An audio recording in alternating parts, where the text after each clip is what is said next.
Hello and welcome along to the flagship show following week 10 of 5 Yard Rush. There's no Murph today. He's been moving home and is currently without internet. I don't know how anybody survives in this day and age without internet, but I'm sure he'll be back next week to tell us what kind of books he's been reading and drawings, I'm sure. So I'm pleasure to be joined this week by our very own Dynasty show host, Rich at Dynasty Islands on Twitter. How are you, Rich? Are you well? I'm very good, thank you very much. What I want to know is, Murph's got a little one. How the hell can you cope with a little one without the internet? I'm not sure I could cope, or wife could cope without Paw Patrol and Netflix and all that kind of stuff. It seems crazy to me. I've got two, so when you got two, it's not too bad. You can just chuck them in a ring with an inflatable and let them go. But oh yeah, one of them I guess you need to spend more time on with. So how are you doing anyway, Rich? Are you well yourself? I know your Jets had a bit of a poor week. I wasn't going to lead with it, but then I figured I might as well lead with it. So let's get it out of the way. I had a joke with someone else this morning saying, "I wonder how long it's going to take till we talk about the Jets." So the over under was about 5 minutes. So I think we've definitely smashed the under on that. Yeah, I think we're under 2. So. Yeah. I mean, look, the Jets are woeful. I've been a Jets fan for 21 years. It's very much expected. Unfortunately, this time it's no massive surprise, shall we say? It isn't, and as you know, being a Bucks fan myself, it's very rare we get the opportunity to gloat. The last sort of 18 months have been one of them, although this week we might move swiftly along. I was going to say, not so much gloating this week, perhaps. No, we'll move swiftly along now. Hey, look, I'm the host. I get to dig your team out. You don't get to touch mine. That's how this works, okay? That's good to know. Good to know. Super. So just a reminder, everybody, to interact and follow us. You can find us on Apple Podcasts, Spotify, YouTube, all the other podcast sites. We're at 5 Yard Rush, Facebook, Twitter, and Instagram. And the show this week, we're going to have a look through week 10. We're going to have a look at what we've learned from week 10, any sort of trends to take an eye on, injuries and next week's buys looking ahead. And then we're going to have a little look. Last week we did redraft, and Murph talked us through his strategy for those teams on the bubble of playoffs and where we go and what you can do to, one, make the playoffs, and two, put yourself in the best position possible for success. I figured we'd keep a similar theme. We're joined by Rich, as I say, who is our Dynasty host. So I figured we'd pick his brains a little bit and how that differs on a Dynasty side. Because obviously there's more long-term options. It isn't you win now. You have other options available to you. So I thought I'd just see what his thoughts on it were. But before we get into it, as ever, I'd like to thank our friends at Manscaped for sponsoring the shows. They are the global leader in below-the-waist grooming and want you to look your best at all times with the Tom Brady of ball trimmers, the brand new Lawnmower 4.0. Be sure to check out their website, manscaped.com, and use the code 5YardRush for 20% off and free shipping. So with that out of the way, Rich, week 10, what sort of caught your eye? What surprised you? I think there was a few things. I think, first of all, it was that what was, I guess, expected to be kind of the fixture of the weekend was Russell Wilson, Aaron Rodgers, both back, expected to be, two fantastic offenses dueling it out. And, it didn't really deliver in that sense, did it? I think the Seahawks, quite frankly, from a Jets perspective, it's fantastic that they're struggling because we've got their first round pick. But I think offensively, it was basically a non-event, wasn't it? It was, credit to the Packers defense, but scratching your head and asking a few questions about offense. Why do we think that is for the Seahawks? Obviously, there's no Chris Carson still. He's been practicing, but wasn't quite able to come off IR for the game. I'm going to guess they're expecting back next week. Do you think that's what it is, that their heavy run game that they rely upon early? Or the injury coming back for Wilson, or what was it? I think that was part of it. I think obviously the weather wasn't great. It was pretty cold, and I've not broken a finger myself, but I can imagine if you've broken a finger and you're coming back, the last thing you want is that sort of cold, achy. It's probably not exactly fun to grip the ball. So I do think it's perhaps a question mark, and we'll see what happens with them this week. I think certainly if they struggle again this week, I'll probably be asking a few more serious questions because, from a fantasy perspective, DK Metcalf, Tyler Lockett, and Russell Wilson are probably the core of a lot of people's rosters, aren't they? From the running back side of things, I said this probably a month ago, and I've believed it since. I really worry that Chris Carson is not coming back. I think anytime you're talking about degenerative arthritic conditions, I immediately think Todd Gurley and his knee. And by the sounds of, I'm not a doctor, but from what I've been told by the doctors and the experts, what he has in his neck is what Todd Gurley had in his knee. And, we saw the fall of Todd Gurley as soon as that kind of happened. And I do worry that, quite frankly, I wouldn't want to be messing around with the neck, particularly playing a sport like American football. So it's a heavy impact area, right? Exactly. And I think if Chris Carson comes back, credit to him, that's absolutely fantastic. But I do worry that we might not see him back, and it could be one of these where he's practicing, he's got 3 weeks to be back on the active roster. If he's not in, this week or next week, then that's him done for the season.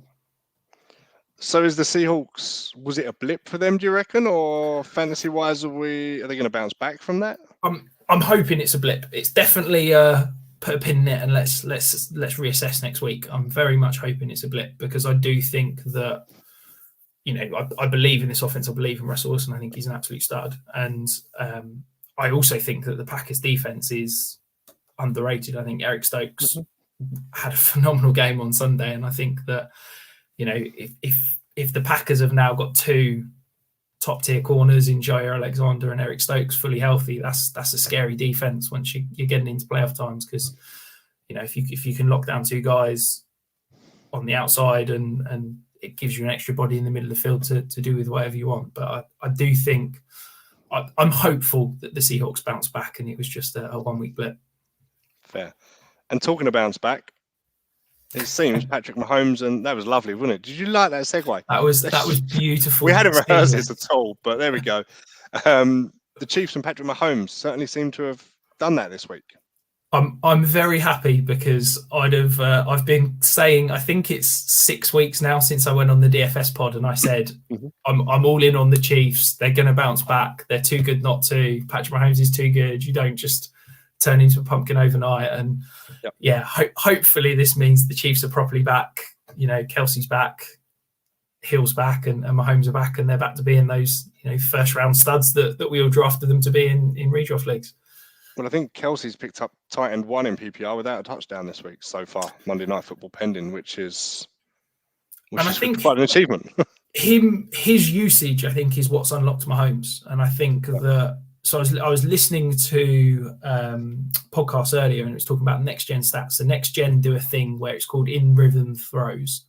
And it's basically, I think it's between 2.5 and 3 second throws. And it's basically, that's the point at which you hit your drop back, you're getting your first read and you get the ball out. But it's not that, 0-step drop, super quick passing game. It's the consistent chain movers. And that's the first game in which Mahomes has had an in rhythm completion since week 4, which seems mind blowing, because, that's his bread and butter and that's what we expect. But hopefully this is Mahomes. They've unlocked it. I think Kelsey looked fit again. I think he's not looked fit for a few weeks, and I think he looked fantastic on Sunday. And hopefully that means that's it. The Chiefs are back. I still think they're lacking a third weapon. If we're gonna see Darrell Williams get nine targets a game, maybe that is the third weapon. I see Andy Reid said today that CH should be back next week. So hopefully that could be an interesting dynamic for Andy Reid. He's kind of been resistant to those 2 back sets, but could we see, CH lining up as a slot receiver and Darrell Williams in the backfield and vice versa, and they can almost cobble together that third receiving weapon from the 2 above average backs that they've got, let's be honest. Yeah, I've said all along, they don't need to depend on them to run as such, do they? It buys other stuff in their game. And I mean, they've got an interesting schedule game next week. Cowboys could be a very high offense, fast-paced offense, both sides of the ball there. Yeah, absolutely. They're heading into a bye, so they've kind of got that bit of leeway there as well after it. So could be a high fantasy point scoring game. Hopefully it's an absolute, barn burner and not a 10-point dud or something like that. I think the over-unders opened at 53.5, I see this morning. So, it's perhaps not as high as it would have been last year if Dak was fit and firing. But, I think that would have been second highest this week if it was. So Vegas are expecting points. So let's cross our fingers and hope that it's going to be another big one. Fair, because the Cowboys certainly delivered on that this week. I think you won your matchup if you had a Cowboy or two and lost it if you didn't. It's kind of how it went this week. It's a dream, isn't it? I'm in a 32 team dynasty league, and it's you start 5 players, and I had Dak and CD Lamb, and that was pretty much it. I won my matchup despite who else I had, because those two. So you carry the spare points over. You could probably win 3 weeks worth of matchups with those two. Yeah, exactly. That. It was very pleasing. As a huge CD Lamb fan, and to be honest, as a huge Dak Prescott fan, I think it was, hugely impressive and lovely to see. I think. I'm calling it now. I think that Dak has kind of solidified himself, perhaps as MVP favourite. I'm not sure Vegas will agree at the minute, but I think to me, I think he's on his comeback player. Yeah, I think that's locked up, isn't it? We've already got that established. But I do think that, who would you throw out? I think the Bills are faltering. Yes, obviously they stuffed the Jets, but to me that's nothing. They've had 2-3 bad weeks. Yep. I think Tom Brady, whilst he's been fantastic, he wasn't great on Sunday. And I do think that, MVP is a narrative award, isn't it? Are they going to want to give Tom Brady another MVP? He got his one where it was, he's left New England, he's gone to Tampa, he's been incredible. Let's give him an MVP. I don't think they're going to want to give him another one. So who else? Kyler's injured. Josh Allen's out. I think Lamar's, not been incredible. I think he's, the Ravens are so hit and miss, aren't they? Yeah. I think that, maybe I'm a little bit early, but I really think that this Cowboys offense, if it continues firing, they've got a lot of games against the NFC East to finish the season. I think they've got 5 of their last 6 games are against the NFC East. Yeah, they got Washington Giants, Washington, Cards in the middle, then an Eagles game. They've also got the Raiders, who just go up a lot of points through the air. Yeah. So there is some high scoring potential. Obviously, the Chiefs this coming week. Yeah, and the Cowboys, they're gonna walk the division. They're probably going to be maybe they might be in the round. They're in the hunt for the one seed conversation. Now. Yeah, and I think if that happens, why not Dak? We've talked about the narrative, and he's incredible comeback. But I also think that I think people class him as that rushing quarterback, and I think to me that's completely misguided. I think he is as good a pocket passer and kind of operator in terms of from the mental side of the game as anybody else in the league, not named Tom Brady, quite frankly. I think he's the way he can read defenses and get the ball out quickly and manipulate defenses is second to none. And Michael Gallup coming back fit and healthy. Someone that a lot of people expected big things off fantasy wise this year. It's just another weapon. And he's just coming back. Yeah, another weapon to an already loaded room, isn't it? It's just a embarrassment of riches when you think they've got Zeke, Pollard. Yes, they're missing Blake Jarwin, but Dalton Schultz has been fantastic this year. And then you've got 3 elite receivers, and then you've got Cedric Wilson's injured, but then you've got Malik Turner flashing randomly last week, haven't you? So, 2 DDs last week, yeah. Exactly that. So, yeah, it's an incredible offense. I think if Tyron Smith can come back healthy, I don't know the situation if that's going to happen, but if he's healthy, this offense is scary. And I think you've got, I know Murph doesn't like the young offensive minds kind of quote as such, but I think Kellen Moore to me is that young offensive mind. I think he's fantastic, and I really am all in on this offense. Fair. We think Dak's probably got comeback players tying up. Somebody else who made a comeback this weekend, Cam Newton. We have not scripted this at all. It's fantastic. It's just going through the list. Yeah, just making your money on seamless. I know. Move throughs, and I'm cocking up by talking over them now. So Cam Newton at one stage yesterday had 2 snaps, including a rushing touchdown and a throwing touchdown. I don't know quite what to make of that. Is it genuine? I mean, Matt Rule's come out today and said that he'll be taking most of the first team snaps in practice this week. So I think he's starting Sunday, isn't he? I think that's already pretty much nailed in. I think, PJ Walker, it was a nice little story. XFL hero turned NFL backup that's going to start. And you saw on Sunday, they brought Cam Newton in for a reason. I'm a big believer. Anyone who listens to the Dynasty Pod will know I'm a big believer in contracts. And, they didn't pay Cam Newton to be the backup. I think it was 5-6 million guaranteed, potential to earn up to 10 million. That's not backup money. Yeah, that's not backup money. They brought him into play. And look, if he's healthy, I was very excited for him this year from the Patriots perspective, because I thought you could get him at an absolute bargain. Yep. And I thought that there's never been any questions on his effectiveness in that, goal to go space. I think he's arguably in the last 15 years, the most devastating weapon in that sort of green zone, whatever you want to call it. Yep. From a fantasy perspective, if maybe somebody else can play between the 20s and they just bring him in at the red zone next week again, that would be fantastic, because it means he can't, cock it up, can't throw any interceptions and just walk in touchdowns. But I think there's no question that if he's fit, if he's firing, he's absolutely fantasy relevant, isn't he? I think he's probably not going to expect, the efficiency of 2 plays, 2 touchdowns, but if healthy, the guy has always been an elite talent. Well, that's it. I mean, 2 weeks ago, the Saints lost Jameis Winston, and it looked like Taysom Hill was going to step in, and there was talk of grabbing Taysom Hill as that league winner. Taysom Hill, when he played, I think it's 4 games last year, had 3 QB1 performances, and there was talk of him coming in and being, especially in the Superflex leagues where, you're picking backups up and they're thin on fire on the ground. Taysom could have been that league winner. Do you think it hasn't quite worked out that way as of yet, but do you think Cam Newton could be for people? I think is this just a very shock, because I went on record and said that Taysom Hill was going to be a league winner, and it's not turned out that way so far, has it? I think league winner for Cam is probably a little too rich for me. I think he's got the potential to be a solid QB2. I think if you've picked him up for free off waivers and you're getting a QB2 putting out 15 to 20 points a game, then I guess that you could argue that's league winning potential, because basically you've spent nothing to acquire him. But I think if you're expecting him to be a QB1 rest of season, I certainly am not feeling comfortable with that as a kind of a claim.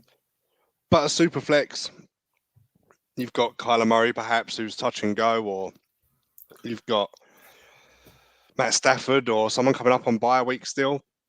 If he's in your league, is he someone you're going to go out and pick up just to fill that hole, especially the way injuries have been occurring or COVID? Ben Roethlisberger went down on a day's notice. 100%. I think if Cam Newton's available in your Superflex leagues, depending on your quarterback situation, if you're struggling, I'm probably blowing all my budget, because if you've not got, in my mind, if you've not got 3 starting quarterbacks from a Superflex perspective, then I think you're going to struggle to compete. So yeah, if I'm, as you said, maybe struggling with Cam Newton, Kyler Murray, maybe if I've got, I think Teddy Bridgewater's on bye this week, Matt Stafford, I'd absolutely go out and spend an awful lot of fab, because I think any starting quarterback should be rusted in every Superflex league, let alone one that's got the rushing and touchdown potential of Cam Newton. Fair. I'm going to do it again. Talking of rushing potential, Antonio Gibson. This is just magic. You feed me and you just set them up. It's like volleyball. You knock them up and I'll knock them over. Antonio Gibson has a disappointing year so far, fantasy-wise, but saw a career high 24 carries against the Bucks. Is that looking likely to continue, do we feel? Or I think it's purely dependent on what the hell's going on with his shin, because I was so high on Antonio Gibson. I was super excited about him coming into the year, and he's basically not been healthy. I think we saw that week 1 usage and everybody got super excited because it was like, they're targeting him in the passing game. He's going to be a complete 3-down back. And, everybody thought sky's the limit in terms of his fantasy potential. And then week 2, J.D. McKissic came in, saw his 6-7 targets. Antonio Gibson proceeded to not get used at all. But then, he's basically got a stress fracture in his leg. I mean, as a man that's not ever had a stress fracture, I can't imagine how painful that is. Have you ever broken any bones or fractured anything? Trust me, I've broken an awful lot of bones. I've broken a lot of bones. But yeah, no stress fractures, but that sounds incredibly painful that he's carrying on playing. So hopefully he's finally getting healthy and able to carry the rock. But I think maybe McKissic's performances have meant he needs to get himself out there for his career. I mean, you're a dynasty person. I was very high on Gibson coming into the year. I know I traded DeAndre Swift for Antonio Gibson straight up for the start of the year. Ouch. Yeah, I've had 8 weeks of Antonio Gibson, so thanks for that. Although I got a win in that league this week because he got 2 touchdowns, and I'll take that. Okay. So, so fingers crossed for him. It carries on. I don't think it's quite going to be the prospect that some had hoped fantasy-wise. There was talk of him being CMC 2.0, if you will, and it hasn't quite materialised as of yet. But I think game script as well this weekend perhaps helped the number of carries he got. It's interesting, though, that, 3 or 4 weeks ago, we were talking about teams not even trying to run on the ball in the Bucks, was it? Yep. And it was, teams, I think, were having like 5 or 6 rushing attempts for an entire game. And it was absolutely ridiculous. The Bucks front seven is so elite, you don't even try it. And then Khalil Herbert kind of had his breakout game against the Bucks and almost turned them into humans slightly, didn't he? And now we've seen, I think it's 3 weeks on the trot, where a running back has produced on the ground. Yeah. They had a 13-minute, 75-yard drive at the end of the game to kill Riles. That was, as a non-Bucks fan, that was blooming impressive, and as a huge Tyler Heineke fan, it was great to watch. I don't know if you've seen. So Vita Vea obviously went down injured at the end of that drive. Yes, I've not seen any talk about how injured he is. Bone bruise and slight. I think it's MCL. He'll miss some time, but not IR worthy is the early report. Okay. But then Antonio Brown and Rob Gronkowski were not IR worthy, and here we are 4 weeks later, still waiting for him to suit up again. So yeah, I don't know if the Bucks have got an IR register this year or not. Because that could be huge if he's going to miss some time. I think he is, he's incredible, and if he's going to be out for a prolonged period of time, it makes that Bucks defense from a running perspective not such a scary matchup. Yeah, it does. And the running game is huge, and he helped us through the playoffs, no doubt, last year. So, a couple of things I think you've pointed out. Mac Jones, someone you want to talk about? Yeah, absolutely. I think, look, credit to Murph. He's been banging the drum saying Mac Jones is the best rookie quarterback pretty much all year. And I've been very hesitant and saying that he's been the most impressive rookie quarterback. Yep. But I don't think he's the best. He's been in a situation, look, if you were going to draw up the perfect situation for a rookie quarterback to fall in, you'd go established head coach, fantastic play caller, good defense, good running game, some decent passing weapons. Okay, that last one maybe is a little bit questionable, but it's not the worst receiving core in the league. Nope.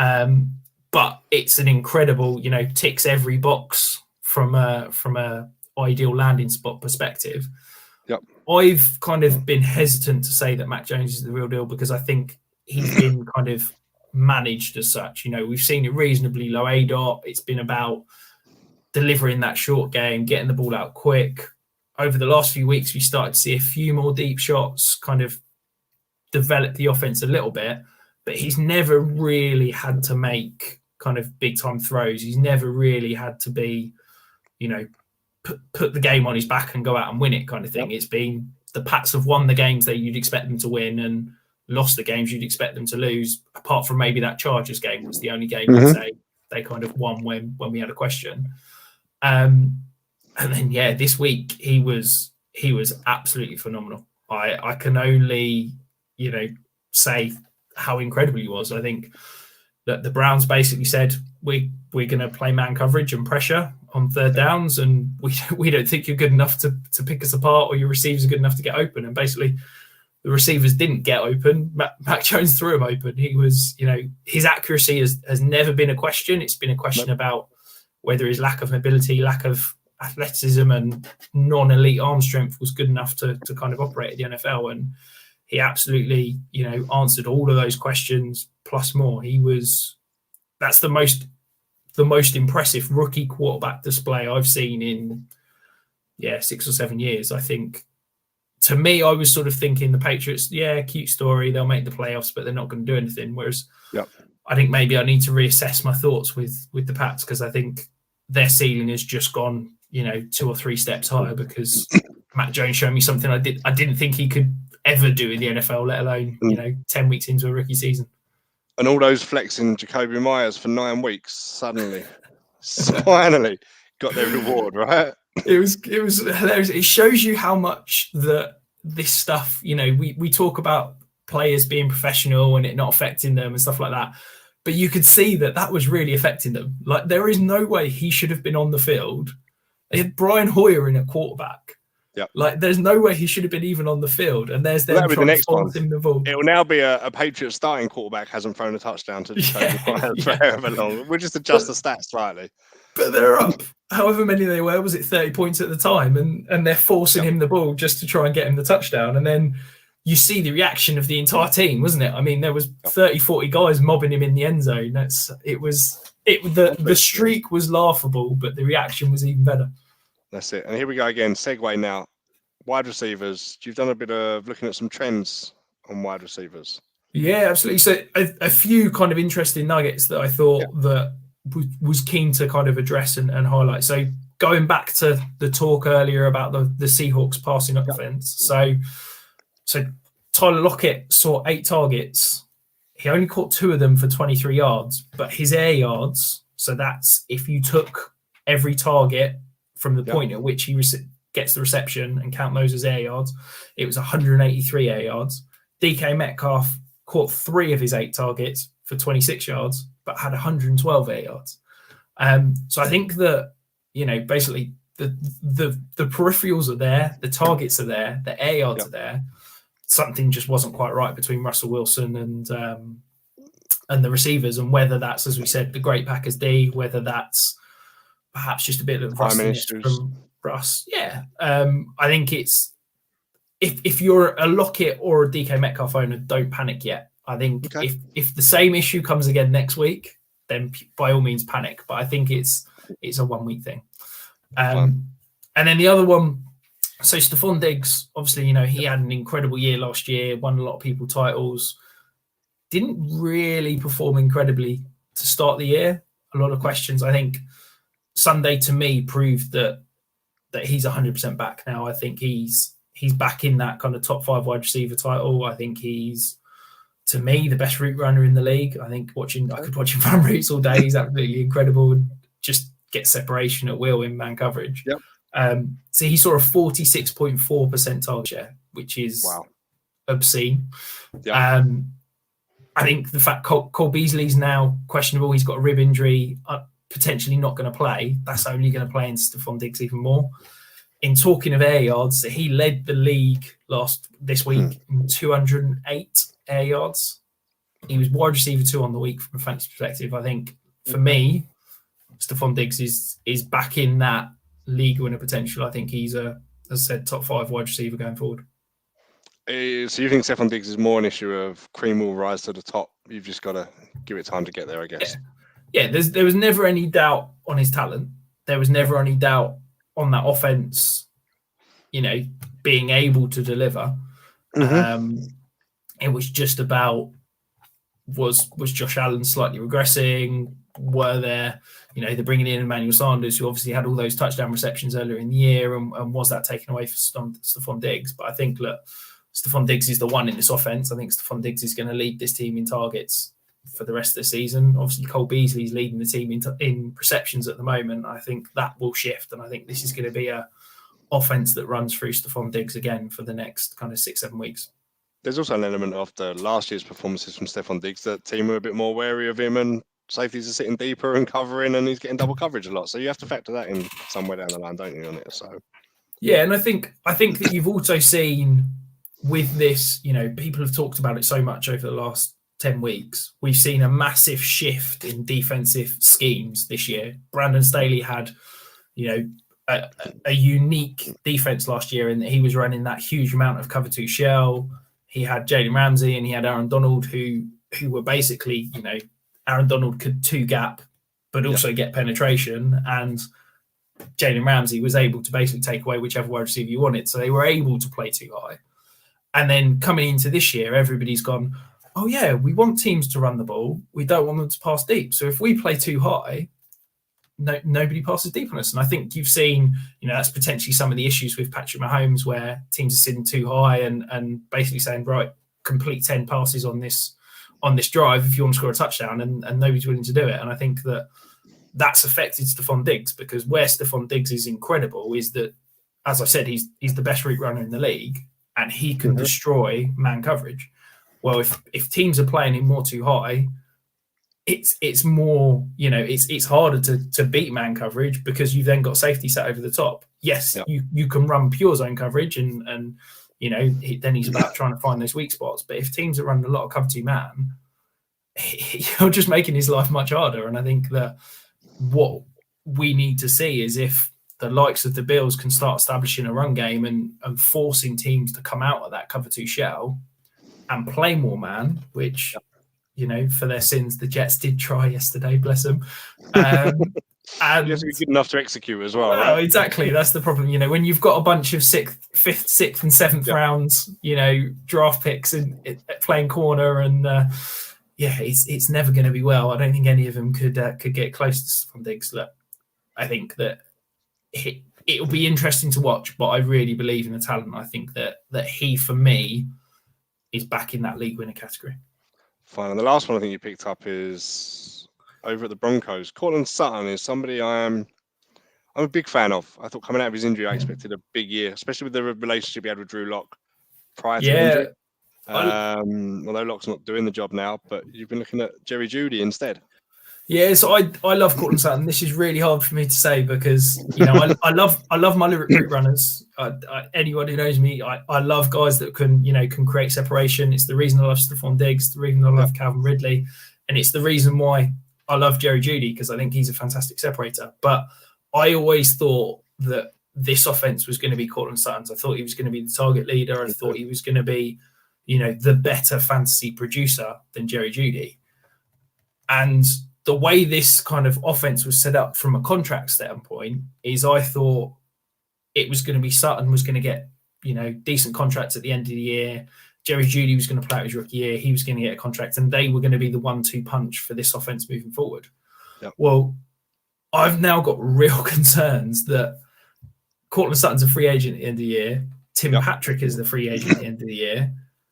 And we've now seen in 2 weeks on the trot, Jerry Jeudy has seen 8 targets and 9 targets. Mm-hmm. Tim Patrick has seen 5 targets and 6 targets. And Courtland Sutton has seen 2 targets and 3 targets. And my worry is that the Broncos are saying Tim Patrick and Jerry Jeudy are 1 and 2 moving forward. And Courtland Sutton could be the guy that's going to miss out, and the guy that's going to be looking for a new home come March, April time next year. That concerns me as a guy that's got far too many shares of Courtland Sutton in dynasty leagues. I do think that this could be kind of an unforeseen parting of the ways at the end of the year. I'm going to take a 50-50 on this one, because I had 2 guys, Courtland Sutton and Deebo Samuel, were people I was a huge fan of, that I thought would come back and, despite the performance of others, actually shine in the offenses. Deebo, I think I got spot on, and Courtland Sutton I may have missed. So I'll take a 50-50 on that one. Yeah, that's a decent record.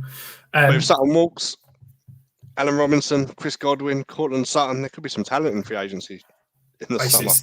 It's a massive receiver year, right? It feels like we say that every year at the moment. I think there's so much talent at the wide receiver pool. The thing, I guess, for me is that the thing that scares me a little bit more is that if you could say Courtland Sutton's only playing, 70-80% of the snaps, he's seeing decent amount of targets on the snaps he's getting, but it's not that at all. Courtland Sutton played 95% of the snaps on Sunday. Tim Patrick played 92% of the snaps, and Jerry Jeudy played 77%. So Jerry Judy's the guy who's playing the less snaps, and yet he's out targeting Courtland Sutton. Was it 3-1, 4-1? Like it's outrageous, and it is very, very noteworthy. I think, yes, part of it is quarterback. Yeah. Teddy Bridgewater is not a gunslinger. He's not an aggressive quarterback. He is an accurate quarterback at the short to intermediate areas. So he's always going to lean towards that route runner, the guy that can get open and he can get the ball to. That's why he and Michael Thomas succeeded so well at the same time. Exactly. Yeah. And that's the kind of guy that's going to succeed in his offense. Yeah. He's not going to be the guy that throws the ball up to 50-50. Yeah, 50-50 balls on the outside Courtland Sutton, go and catch the ball. That's not Teddy Bridgewater. Yep. But my concern is that I don't know, unless the Broncos are bringing in Aaron Rodgers, who knows? Mm-hmm. I wouldn't be shocked if Teddy Bridgewater was the quarterback there next year. I heard the Saints actually inquired about picking him up because of how well we've done there, and the Broncos said there's no chance. Yeah. No chance. The Broncos are a fringe playoff team. Like it wouldn't be outrageous if, yes, they got stuffed by the Eagles yesterday, but they're at 5-5 now. They're still in with an outside shot. I think if they can potentially, I think there'll be a team that will go into the offseason saying, can we get a massive upgrade at quarterback? Can we bring in a Rodgers? Can we bring in a Russell Wilson? Can we, there will be perhaps Jalen Hurts on the market, someone like that they could potentially bring in. But if they miss out on all those talents, I wouldn't be shocked if Teddy Bridgewater was back in. I'd say it's probably 50% chance Teddy Bridgewater is the quarterback in Denver. And if that happens, I worry that Courtland Sutton could be walking out the door because he's not fit for Teddy. Fair enough. So we got you here. I want to talk strategy. We talked with Murph last week. I've got enough dynasty leagues that this probably occurs to me in every shape and form. So teams that are, what are we now, 10 weeks in, 4-6, 6-4, sitting, I don't know, anywhere between 4th and 8th, I guess, in a 12-man team, in a 12-team league. You're probably going to make the playoffs or not, or you're probably sitting 300-400 points behind the leader at this stage, realistically. You may make the playoffs. You're going into it with no real confidence. Murph went through last week what we can do in redraft to really put yourself in the best position, one, to make sure you make the playoffs, which is crucial, and then two, to actually enter it with confidence that you've actually give yourself the best possible chance to succeed. I wanted just to pick your brain a bit and see what your strategy is from a dynasty perspective at this stage, because obviously there's more options open to you and there's future years to consider and such like. So there you are. You're in that middle bubble spot. You're a bit behind. What are you doing? I know there's a lot of variables here. I think for me, the first down on record, so get it right. Yeah. All right. Okay. Taking notes. All right. I think for me, the first thing I've got to do is I want to take complete stock of my roster. Okay. I want to assess each position. The way I break it down is that I assess every single position in my roster. I assess one backup for each position. So if I'll say it's quarterback, 2 running backs, 2 wide receivers, two flex and a super flex. On a tight end, forget about them. Yep. I will assess one person for each of those. I will assess a backup quarterback, a backup running back, a wide receiver, and a backup flex. Okay. And then what I do is I basically want to assess. What are you assessing? What are you looking for? So what I'm looking at is basically where am I compared to the rest of my league? Okay. So for my QB1 spot, have I got a top 5 QB? Have I got an average QB1, so like a 5 to 8 QB, or have I got a below average QB1? So is my QB1 ranked 9 to 12 or later? Okay. Yep. So that basically then gives me, am I above average? So have I basically got a positional advantage at that position? Am I average, or have I got below average? Am I losing on an average matchup, say? Okay. I do that for every position. And I give it a little traffic light. So I'll have green for above average, orange for average, red for below average. Okay. And that's basically, I'll then view my roster. And if your roster is all red and orange, hopefully that's telling you something. If your roster's all green, you're loaded and ready to go. Okay. I think that once you've done that, you've assessed your roster. What you then need to do is go and look at the league standings, and by that I don't mean go and look at your record, because you can be 3-6 and have the best roster in the world. Yeah, and there's many like that. You can equally be 9-1 and be absolutely terrible. Yep. What I like to do is I like to look at max points for and points for. So for those of you on Sleeper, if you go into the standings, view details, you can sort by points scored, but also max points scored, which is basically best ball format. Okay. Hopefully they're nice and close, which means you're setting decent lineups. If they're miles apart, you probably need to look at your process for start sits. But then once I've kind of decided on that, assessed, I'm then making a decision. Am I in a position to compete? Am I in a position not to compete? And it's as simple as that. There's no, I like to view it as it's like being pregnant. You're either pregnant or you're not. There's no like 50-50 grey area. And that's how I view dynasty rosters. You're either a contender or you're not. And if I'm not a contender, then perhaps we'll come on to that later and we can talk about it. But if I'm a contender, I'm then looking at those gaps on my roster. And where am I weak? So make your yellows green and your reds yellow. Exactly that. And where can I perhaps make moves to have no gaps? Because look, every roster is going to have gaps. You're not going to be perfectly green throughout.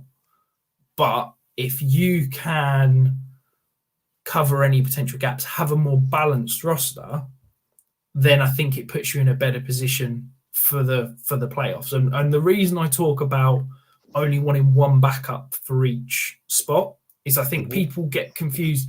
Let's be honest, some dynasty rosters, I'm in leagues where it's like 35-man rosters, okay? Yeah. It's only 11 starters on Sunday. So there's only like 14 relevant players. So basically 20 guys on my roster, I'm not going to start during the playoffs. Yeah. Because unless something drastically goes wrong, you're not going to need your 7th or 8th wide receiver or 7th or 8th running back. You should know who your best team is, pretty much. Play the odd matchup here or there. Yeah.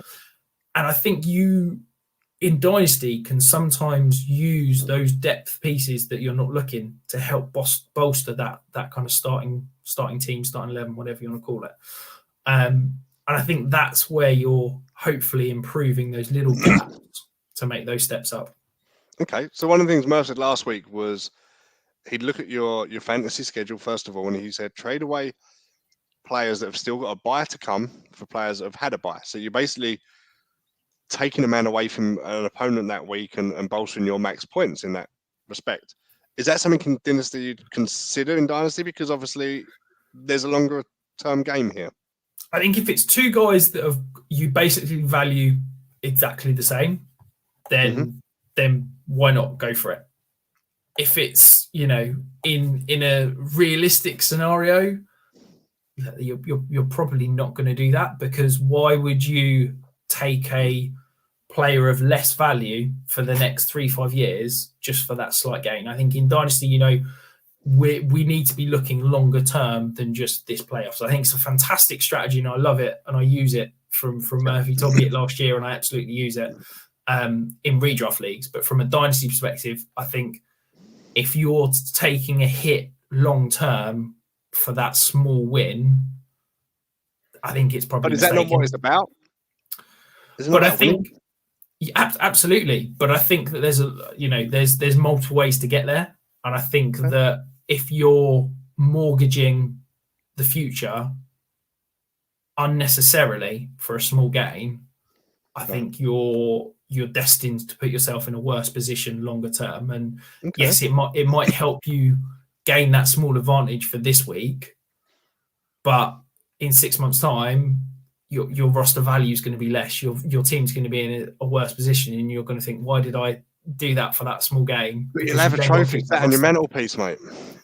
And if you do it, as Brian Windhorst always says, if you win a title, it means you never have to say you're sorry. And I completely buy into that. If you win a title, but that's a big if. And I think that, look, in redraft, selling those bye week guys to get into the playoffs is fantastic. But in Dynasty, there should already be a pretty established hierarchy of who are the contenders, who's making the playoffs. If you're having to mortgage the future for that small little window just to get in the playoffs, you're probably just getting into the playoffs to lose. Okay. Because there's already better guys and there's already better teams. So is that where, instead of looking at the next 6 weeks and what you can do to put yourself in position for the playoffs and in position for a championship, is that where you go, okay, let's look at the next 18 months to 2 years? And I've got a decent roster. I've got a pretty set standard. My first team you've looked at is a handful of greens, a couple of yellows. Is that where you're then going, what do I need to do for next year now to put myself in that top 2 or 3 in the standings, as opposed to sitting at 5th and 6th? Yeah, absolutely. So I think, to me, I have two rules. You're either contending or you're not. And if you're contending, do everything you can to win the title. Great. If you're not contending, and that could be, you could be in 4th place in the standings, set in the playoffs, but looking at your roster, you're like, I have no idea how I've got here. I've lucked my way into the playoffs. My advice is always never tank out the playoffs, see how it goes. But anything happens. But I wouldn't be mortgaging the future to try and win now. Whereas if you're in that, 5th, 6th, 7th, 8th spot or even lower, then I'd be turning my attention to next year and tweaking ways in which you can be better for, as you said, next season, 2023. I think my advice is always never, I think that people think, it's dynasty. I need to build for 10 years. I'm going to win a title for the next 10 years. If you're looking beyond 18 months, 2 years, I think you're playing dynasty wrong, because I think that you're one of these that will always be like, next year my team's going to be great. Next year my team's going to be great. And those people never win the title. I think if you're rebuilding beyond a year, I think you need to take a look and think, am I being too kind of aggressive with your rebuild as such? I've played fantasy for a fair while. I'm a huge dynasty fan, and for me, I don't know if I do it right or not, to go back to back in dynasty is actually a fair achievement. Absolutely, is how I'd see it, and because so much variation changes within that time period. So if you put yourself in a position to do that, I think that's worth trying to capitalize on. Murph's second point, I think I know the answer to this one, but it was bench management. So waiver ahead of schedule. So have a look at who may become relevant should someone go down. Dalvin Cook, we talked about last week, had all the press. Alexander Mattison in most redraft leagues is sat on most waivers. Go and get him just in case. You want to be that guy that's got him, not joining the rush to go and grab him next week. With the bigger rosters and the bigger, not bigger lineups necessarily, but the bigger rosters and benches that you have in Dynasty, I guess there's not really too much of an element of that, would you say? No, I'd completely agree. I think it's huge. Okay. I think that's to me, when I'm talking to people about Dynasty, when I'm talking about, giving off advice, I think that's the most forgotten aspect. And I think that actually bench management is huge in Dynasty, because I think people are like, I've got 25 guys, waivers are one of them will be okay. I'll be fine. I think that, look, the way I view it, as I said, I've got those starters, I've got one backup in each position, and then the rest of my roster, I'm basically looking for guys that I think could be complete lottery tickets, that could be, league winners. Okay. And the way I look at those is I will tend to have those positions as what I class volume-based positions. So I will target quarterback and running back almost exclusively with my end of bench spots. I'm saying quarterback as if it's Superflex league. If it's one QB, I'm not worried. Don't bother. Yeah. Because you've seen it time and time again. Our running backs that get volume are fantasy relevant. It doesn't matter who they are. It doesn't matter where they come from. It doesn't matter what offense they're in. If you're getting 15 to 20 touches a game, you are a starter in fantasy. Okay. We're sitting here after Ernest Johnson was the RB2 or RB3 this week in total points. Sound like you're asking me, wrong person. And who was rostering Ernest Johnson at the beginning of the year? Who was expecting Ernest Johnson to win people weeks? 25 points, win people weeks, fantastic. Look, I am always aggressive with those end of bench spots, but I am aggressive in I'm targeting running back and quarterback. Liam takes the mick out of me on the Dynasty pod because all of my Dynasty rosters have basically. Yeah, but he has been cocktails in fancy glasses, so don't let him take the mick out of you at all. Exactly. All of those benches have like 15 plus running backs because if they go down, those are the guys I'm targeting. And that's basically what I'm doing now in my Dynasty rosters. But we saw that this week. We literally spoke about it last week, and here we come, Mark Ingram. Perfect. Perfect example in play. Probably wasn't rostered. He had what? Week 1, he had 14.5 points, and then week 6, he had 10 points. Other than that, it's single-digit weeks, single-digit carries. he was probably in redraft on a waiver somewhere in Dynasty, was sat down in someone like yours roster where you've got him just in case. Yeah, absolutely. Sure enough, Kamara goes down, 20 plus points stuck on the board. Yeah, and it doesn't even need to be just that. You've looked Darrell Williams. He's been fantastic for 3 or 4 weeks. How many people were rostering him at the beginning of the year? Khalil Herbert. You can Ramondre Stevenson. Yeah, every Patriots running back. I was going to say, yeah. Matt Breida. I'm not sure anyone was particularly starting him, but there's guys on every roster. There, to be honest with you. I mean, Matt Breida was at the Bills. Like the Godwin Ekwabuke was a top 20 running back this week. Yeah. How many leagues was he rostered? I can hold my hand up and say I had 2 shares, because basically any running back that is going to get some volume, I'll add. Yes. Murph last week asked for somebody to send us a picture with a starting lineup with Malik Turner in it. And I don't believe, Murph might let me know different, but I don't believe we got somebody who started Malik Turner on his 2-touchdown week. Did anybody start Okwabuke? Did I said that right? Igwabuke? I don't know. I've no. Godwin, I'm sorry, I can't pronounce your name, but I'll go one step further. Send me a roster of someone that started Matt Breida. Like, this is a guy that's, has been fantasy relevant, and he was a top 12 back. But who 3 weeks ago is Jordan Howard, I guess. Exactly that. But those guys, going into next week, if Jamar Jefferson left the game on Sunday injured, if Jamal Williams is still out, we've seen Detroit aren't going to give DeAndre Swift 90% of the opportunities in that offense. There will be another potentially relevant back, because Jared Goff can't throw the ball 30 times a game.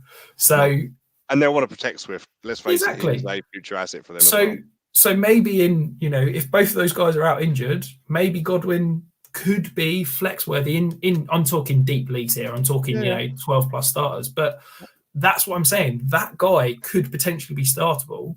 Whereas for me, wide receivers, and I use cutoff as I say, like wide receiver 40 to 60 are guys that hold value that I'm never start. Like, I just don't want to roster. So guys like, let me put up my ranks here. So someone like Laviska Shenault, Curtis Samuel, Sterling Shepard, Christian Kirk, Jacobi Meyers. Courtland Sutton's probably in that list. Courtland Sutton's a little bit higher at the moment. But Jalen Reagor, Marvin Jones, those are guys that hold value. You can sell for future picks. Yeah.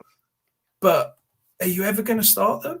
And if you're starting them, your starter is worse than your opponent's, because if you're starting a wide receiver 40, 50, 60, it's pointless.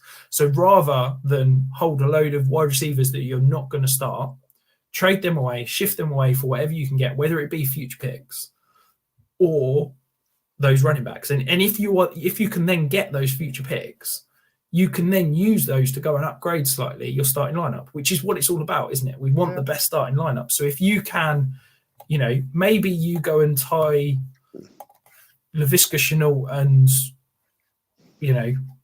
Jacobi Meyers to a Antonio Gibson, and it gets you DeAndre Swift, or it gets you Jonathan Taylor, or it gets you Christian McCaffrey.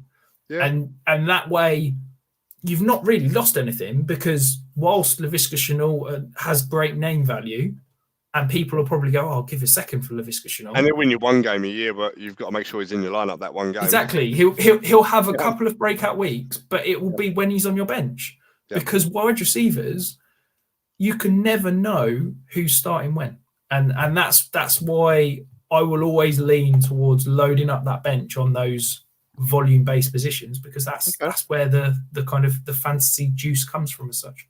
Fair. So following on the theme of segueing nicely, you've done it without even realising, because Murph's third point was trade for league winners, which you've just kind of covered off already. Use the assets you've got and the assets that you're not likely to use to somebody who values them. And Sleeper's really good because people can pick their icons, and a lot of people have their team icons, and I guess that's something else to maybe look for and target, right? Because people do have an affinity with the teams they follow, and their receivers are better than most people would probably judge them, I guess. So try and use that to your advantage as well, I guess. If you maybe I do this wrong, because everybody approaches me and says, "Oh, are you interested in Jets players?" And it's like, no, They disappoint me. They disappoint me enough on a Sunday. They don't need to disappoint me in fantasy as well. I don't want Jets players. Whereas, well, on that note, I told somebody I was coming on with you today and said, have you got any questions Jets related for him? One question he come back with is, will Corey Davis ever stop dropping catches? Which I didn't deem relevant really for the pod, but it's got in there somewhere. So yeah, I think Corey Davis he's one of these that I think he's an excellent wide receiver. Zed receiver. I think he is fantastic at doing all the kind of extra pieces, and I think he is incredible as in the run game and a blocker and all that kind of thing. But I think that he is a solid receiver, and I think that he is very reliant on the quarterback, and it's difficult. He's been out with injury and he's battled injury, but he's catching passes from no names. And I know that Mike White got a lot of hype and everyone was excited about it. And, I was sitting here and saying the guy's trash. If a team's going to sit back in cover 2 and let him complete 70-80% of his passes underneath, go for it. But he's never going to, be a league, a potential starting quarterback, because he wasn't asked to do anything and he didn't do anything. Basically, the Bengals sat back and said, "We don't think you can pick us apart and complete all those passes underneath," and that was basically what he did. As soon as he was asked to do something, he ended up losing. And I think, look, Corey Davis, once Zach Wilson comes back, once Zach Wilson gets settled into this offense, I think Corey Davis could be a wide receiver 3. Fair. But from my perspective, from a dynasty perspective, Corey Davis is absolutely in that range of guys that I don't particularly want to roster, because I think that he's the guy that holds some value. You can probably spend a second round pick on him, but from a week in, week out basis, yes, he could put you 10, 15 points on, but he could equally do what he did on Sunday and drop a complete dud.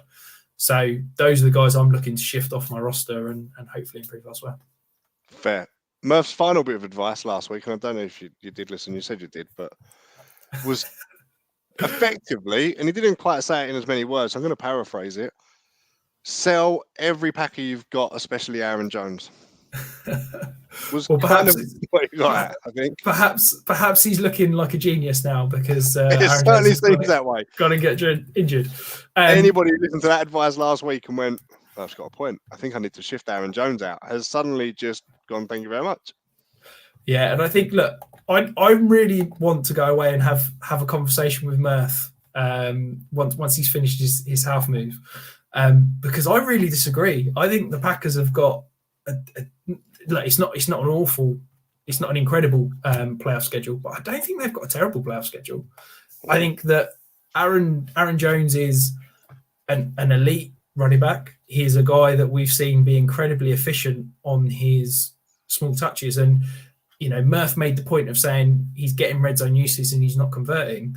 Yep. Well, to me, that says he's due massive regression. But I think he's due regression. This is a guy who has been incredible in the red zone his entire career. Yep. He's had a bad stint in the red zone. I don't think he's become a bad player overnight. I really believe that, to me, when Murph said that, it was fantastic, because I went and bought Aaron Jones cheap in 2 leagues because everybody was looking to sell him. So, and now you've got a load of leagues with an injured Aaron Jones. Well, this is it. Yeah, I've been made to look like a mug because now he's going to be out for 2 weeks. But look, I completely value Murph's opinion. I think he's an absolute genius when it comes to this stuff, and he's probably going to be made to look right at the end of the season, not me. But I'm very intrigued to have that conversation, because based on my kind of playoff numbers that I use adjusted fantasy points allowed, and it doesn't look awful. So I'm intrigued to kind of hear further from Murph around that point, because I know he wasn't exactly positive about Aaron Jones. Well, I know Murph's been listening because he's had a couple of comments into us, so he may not have the internet, may not be able to support coming on, but a couple of things he's asked. He's gone back to our Courtland Sutton discussion. First point he's come up with is fire Pat Schumer. Second point he mentioned is free Courtland Sutton, and he actually agrees with us and yourself that Teddy Bridgewater will be the Broncos QB in 2021. So there we have it. There you go. I think, look, if Courtland Sutton gets freed, if he's a free agent at the end of the year, I think it could be fantastic from his fantasy value. The last thing he's asked me is, ask Rich if he has his Mike White jersey on order yet. Never. I'd never buy a jersey of an active player ever again.